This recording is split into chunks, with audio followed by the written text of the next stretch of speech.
Donc comme on l'a évoqué un petit peu tout à l'heure, dans After Effects, vous allez avoir plusieurs types de calques qui vont avoir des fonctionnalités différentes. Pour avoir un aperçu de tous les types de calques qui existent, vous allez cliquer ici sur Layer, qui signifie calque en anglais. Ensuite, dans New ici, vous allez avoir tous les types de calques qui existent dans After. On a déjà parlé un petit peu tout à l'heure des calques de texte. Si je clique sur texte, ça m'a généré dans ma timeline un calque de texte vide. On va pouvoir modifier la typographie ici par exemple. Il faut savoir que les calques de texte, ils vont fonctionner comme du dessin vectoriel. Ça veut dire quoi? Ça veut dire que si vous augmentez la taille du texte, ils vont être à chaque fois recalculés pour que la qualité ne se dégrade pas. Vous voyez ici que les contours vont rester nets, indépendamment de la résolution de votre écran. Vous allez pouvoir animer les propriétés d'un calque de texte, comme la taille, la couleur, la forme du texte, la position. Vous avez énormément de possibilités d'animation sur un calque de texte. Ils sont vraiment éditables à l'infini. Comme je vous l'ai montré tout à l'heure, on va recommencer. On peut générer un calque de texte en cliquant sur Layer New Text ici, et ensuite en tapant son texte directement dans le visualiseur. Ou alors, si on supprime, comme on l'a vu tout à l'heure, en sélectionnant l'outil texte ici, et en cliquant directement dans le visualiseur, ça vous génère automatiquement le calque. Ensuite, un deuxième type de calque que vous allez trouver dans After Effects, ça va être le calque solide ici. Les solides, ils sont souvent utilisés comme une base de travail. Ils vont servir de support. Ça va être un petit peu considéré comme la toile d'un artiste avec le fond de la couleur de travail. On va pouvoir lui appliquer aussi des effets qu'on verra plus tard. Lors de la création des calques de solides, on va pouvoir choisir ici leur taille. Par défaut, votre solide va faire exactement la même taille que votre composition. Donc là, on travaillait en HD en 1920 par 1080, donc vous voyez que par défaut, c'est ce qui va vous générer. Donc là, on va essayer en générant un solide par défaut blanc.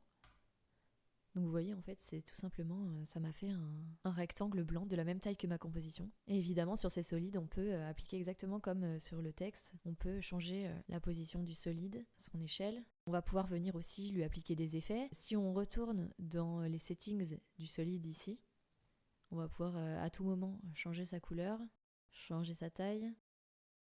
Attention, on peut facilement confondre un calque de solide avec un calque de forme, mais vous verrez que les solides n'offrent pas exactement les mêmes fonctionnalités qu'un calque de forme. On le verra dans la pratique.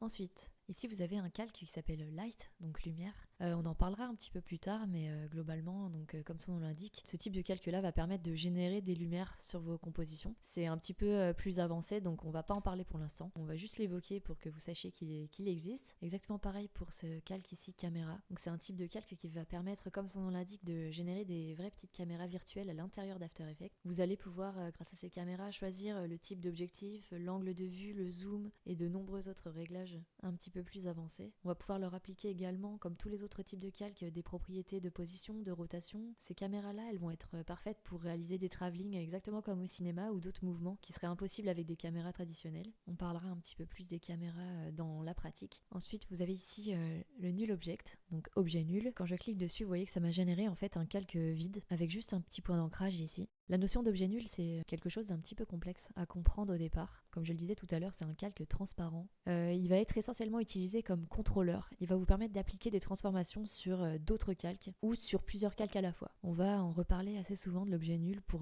que vous puissiez comprendre vraiment son fonctionnement. Vous allez le comprendre uniquement dans la pratique, c'est très très compliqué à expliquer comme ça. L'objet nul, il fait un petit peu peur au départ, mais quand vous aurez compris vraiment à quoi il sert, vous verrez que c'est un outil essentiel dans After Effects. Ensuite, le calque Shape Layer. On en a déjà parlé, quand on clique dessus, c'est un calque qui va vous permettre de créer des formes, de dessiner tout simplement. Le calque de forme, quand vous le sélectionnez, vous voyez qu'il est vide, il n'y a absolument rien dessus. Vous pouvez considérer le calque de forme un petit peu comme votre feuille de papier pour faire votre dessin. Donc au départ, la feuille est totalement vierge et ensuite vous allez utiliser un stylo, donc l'outil plume, pour créer votre dessin.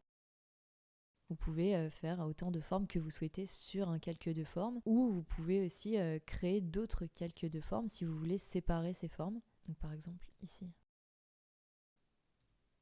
Je veux créer une étoile jaune sur ce calque ici et non sur celui-là. Et là, vous voyez que cette étoile-là, elle est séparée du reste.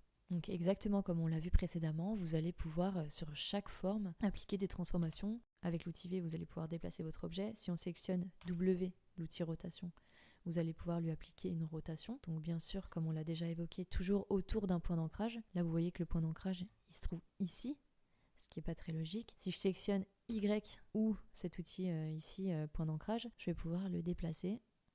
Par exemple, on va essayer ici. Et là, si je refais W pour sélectionner l'outil rotation, Vous voyez que mon étoile, elle tourne sur un axe un petit peu plus approprié. On essaye si on le place au milieu.